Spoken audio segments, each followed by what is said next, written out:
Hi everyone, welcome back to Grandpa Mark's Hobbies and build update number 1 on our 37 Ford pickup doing one kit. Uh, this is a 1/25th scale Revell kit, and man, I'm telling you what, I'm having a ball with this thing. Let me move a few things out of the way here. The crew's taking off this weekend and leaving me in charge, so this might not be the best video I've ever put out. uh, Let's talk about the body first off. The panel lines were a little bit thin, the door lines, so I did scrape those open a little bit. Other than that, all I had to do was take off a little mold line on it, and it was ready to rock and roll. I took it over to the spray booth and used Gallery's Mobius TG airbrush on it. That's a 0.5 millimeter, and man, that thing laid down the paint. I haven't done anything to this, but take it out of the holder. It's not as glossy as you might think, and the reason is because it's a mix of X11, which is chrome silver, and the green, which is X5. And for some reason, chrome silver, when you mix it with the other stuff, it dries kind of flat. So not a problem, because we will hit this with our Hydro Mist, and this is going to get the wet look. When I talk about wet look, I used a 0.3 millimeter Mobius and painted the fenders gloss black. Didn't touch them. That's straight out of the airbrush. Can't be any happier with that. And that with the black, I think that's going to look great, especially with that high gloss on this. So this is going to be another show truck. Anyhow, there's the body. The interior, I went with one of my favorites, the Desert Yellow XF59. And I painted this. I'm calling this Luck of the Irish. This is 2 parts of the green and 1 part of chrome silver. And then I went and I already had that mixed airbrush thin, and I was painting it by hand in here. So I got a little bit of runs and things like that, but it's no problem. Because once that's dry, I'll come back with this, and we'll take care of that. And then I'm going to come back with my clear quick shine, and that'll set everything, and then I can do my panel liner if I want to, or anything like that, which I think will really offset these flat bench seats. There's not a lot of detail, but there is. And then with the door cranks and everything added after that, I think this is going to look great in there. The dashboard, if I can find it, I'm bringing things from right to left here. The dashboard I hit with Green Stuff's chrome after I had the paint on it, and I think that looks really good. It's a plain Jane dashboard, and I just wanted to give it a little bit of bling. I did do the support for the steering column, and then all the little buttons and things like that. The steering column and the steering wheel, I decided to go black with it. I think that'll look good with the leather and the green. I still have to do the center where the horn is. I want to do that in gloss black, and I did the steering column black too. I just need to figure out where this is going to lay down on there, and I want to put a turning signal in here too. Thank you, Steve, for kind of raising that bar up. Let's keep rolling here. The frame, what my plans are here is I want to use the stock rear end and or the stock suspension and the dropped front. So it's going to give it a little bit of a rake to it, and that downward tilt that I just like that look. So that's what I'm going to do, and I found I can get away with using the dual exhausts and the the lowered front end. So it's no problem. Wrong side. It's no problem. These fit in here nice and tight up top. Took me a while to figure this out, but I think the instructions are backwards on these. I think they want this to be tight. I don't know why in the heck they would want that to go around the underside of the suspension, but it might be because of this is dropped. It has to. But with this on there, it fits in there nice, and it fits on there nice, and it'll work without hitting. So I'll have the lowered or the raised back, lowered front, and a nice rake on that with dual exhausts. I still got to paint those yet. With the dual exhausts, and then on top of that, like I said, the fenders are all going to be black. Look at that shine. I am so jazzed with that. You can see me in there, which I apologize for. But the fenders are going to be black with full moons. These came out of that AMT 2-in-1 kit that I had for the Roadster, and I've been wanting to use them in the worst way. And I'm telling you, I think that with the green and the black is going to look so cool. So they fit. All I had to do was I used a boatload, more than I usually would, of Mod Podge to hold those in place right over top of the stock or the custom rims. The stock rims, they wouldn't fit, but the custom rims, they would. No white walls on these. I think that'd be just too much with the moons. The engine, I used straight X5, Tamiya green, and airbrushed that on. Then I took my my heads and my intake and a few other doodads, and I threw them in the Purple Power, let them soak for about 20 minutes, pulled them out, and they were already ready to go. Gave them a shot of gloss black, and then came back with my green stuff airbrush chrome and hit them really heavy with that. I wanted it to go so it didn't look like chrome. I wanted it to look more like the polished aluminum, and I think I got that. I'm happy with it. The spark plugs in here stick out pretty hard, so I had to use my dental tool and a lighter, and just kind of went down on each one of them, gave it a little turn and released once it cooled off enough to not pull up a big strand like you were trying to make stretch sprue. But that'll work out good. But man, I'm telling you, look at the Edelbrock in there. This is great detail. Really good. I'm using the dual carb, which I have sitting over here. Again, with the Stromberg carburetors. They don't show up, and then it's like all the builds have them. So I did a little bit of paint work on them, just with some flat aluminum over top of the green stuff chrome. I used some titanium gold on there just for highlighting, and I think they're going to look really good with that engine. Not a whole lot of color, but just enough. The distributor, I just painted. This is the ones that go on the front and have the wires come off either side. I'm not quite sure how I'm running wires yet, if I want to just run them individual.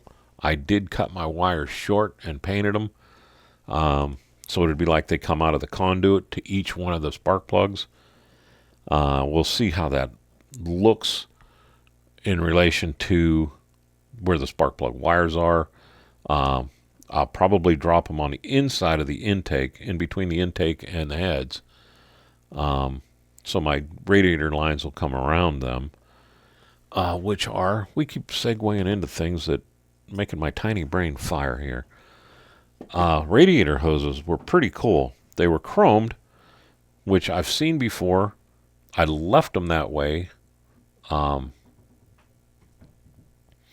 all I did was painted a little bit of the flat black on, or the rubber black on those for where the little rubber Fernco pieces would be so that it can, so the engine can move and not twist the heck out of the chrome. This is bright chrome. I left it bright chrome because I wanted this to be chrome and not to be the aluminum, and that's the best way I could figure out how to do that. But that's going to look good on top of there. But there's that. The engine, the carbs, the distributor. I'm not sure. I got to still wrap my head around that part. Now let's look at the firewall. Geez, man. This firewall, I mean, it's bare as heck, but it's not. Nice starter solenoid. Let me try to bring that up. Really nice. Painted up well. I drilled it. We're going to run wires from that. The voltage regulator, I drilled. I got a hole in for where my linkage goes. I got a hole in for where the ignition comes out. Not sure what the plate was for. If anybody knows, let me know. But I just kind of painted that with the titanium gold just to give a little life to it. And what I'll do is take one of my decals from another kit and put on there and make it look almost like it's a placard of some kind. It's all I could think of what to do with it and not have it just kind of jump out. Since I took my hood and cut the side panels off of it, that's going to leave me talking about decals. That's going to leave me with two really nice Ford decals. And I think I'm going to put them on the side here where this is going to come up in here. It's the first time I've ever...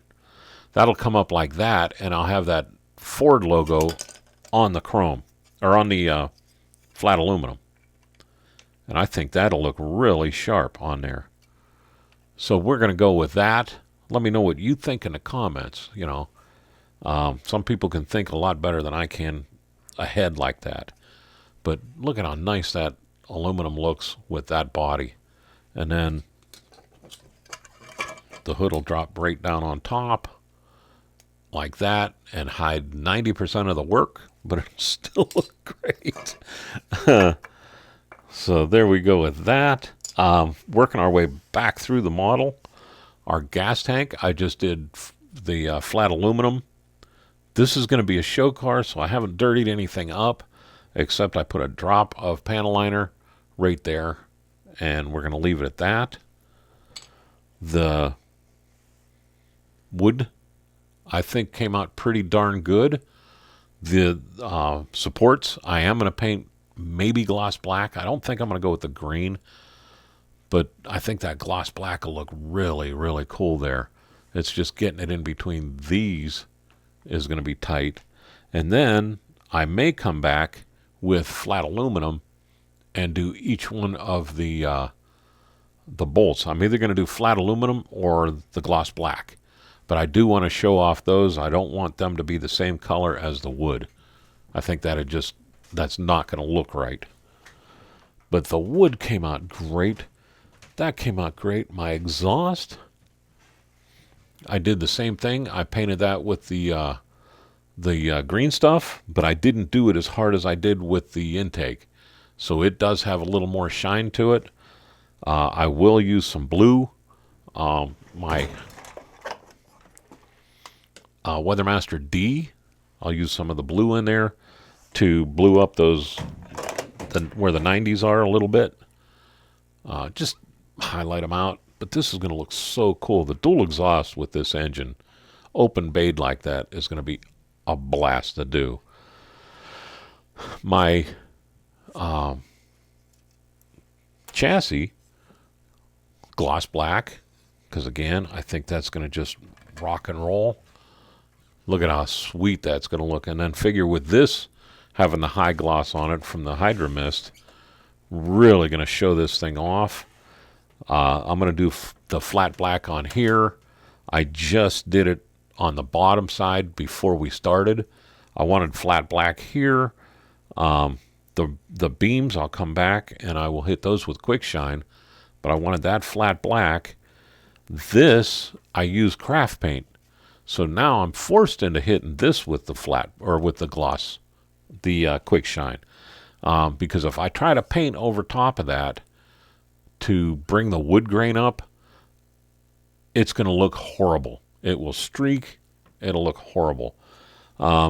This side, I'm going to paint with the Tamiya's XF one, not my old accent color, because the accent color, the Tamiya paints will pull that accent color right off the body. So I will come back and I'll do all the bolts in silver in here, and I'm going to do the frame lines in silver. I got a nice new brush that'll do that easy. This side, I'm going to do the black. Then I'll come back with the desert yellow. Then I'll come back with the clear orange. And then I'll hit that with panel liner, just like I will with these side rails. And that'll really bring everything up. Then I'll let that sit for a few days, well, probably overnight. And I'll come back with my brush or maybe bare metal foil. I haven't done a bare metal foil video in a long time. Maybe I'll do bare metal foil in here and I'll show you how I do that instead of painting it. That'll be nice. I've had a lot of people asking me about the bare metal foil. But what I did here with the foam is that gives me an alligator clip place where I can stand that up. So that works out nice, and I don't scratch my my fenders up when I do that. See, I'll pull you out here a little bit. That'll stand up just like that. It's not going anywhere. I'm not worried about the back here because that's going to pretty much be covered up. It's going to be flat black. This is going to all be flat black. And again, these all made up like that. So the only part you're going to see is right here anyhow. And I'm not going to green with that. I'd rather have that the flat black because who's going to see it anyhow? And I think it'll just look better. But that's why I like this foam tape. You can do so much with it. And with that, I think we've covered just about everything. I am deep into painting on this. All the little stuff I'm pretty much done with. I've got a couple of big things to do, and then we can start slapping this thing together and making it look like a pickup truck. So with that, I want to thank Gallery, because geez, oh Pete, without them I wouldn't be able to, everything would be looking garbagey. I want to thank all our first responders, our active duty members, and our veterans. Big thank you to all of them. I want to say hi to Jason, Mike, and Bruce from Automotive Model Car Livecast. I missed this Thursdays. I'm going to catch up on that here in about an hour. But it's one of the most fun shows you're going to ever see on YouTube. It really is. If you go to Gallery, use Grandpa Mark as your coupon code, and you'll get, I think it's 10% off everything you order. So with that, I'll bring it back down here. I'm going to let you go. The crew took the weekend off, so it's just me this time. And I hope they're going to be happy with what they see when they come back. Also, I got a couple more crew members that I ordered today, that I hired today. They should be here in a week or so. So with that, I'll let you go. Y'all have a great day, a better tomorrow, and thank you very much for watching.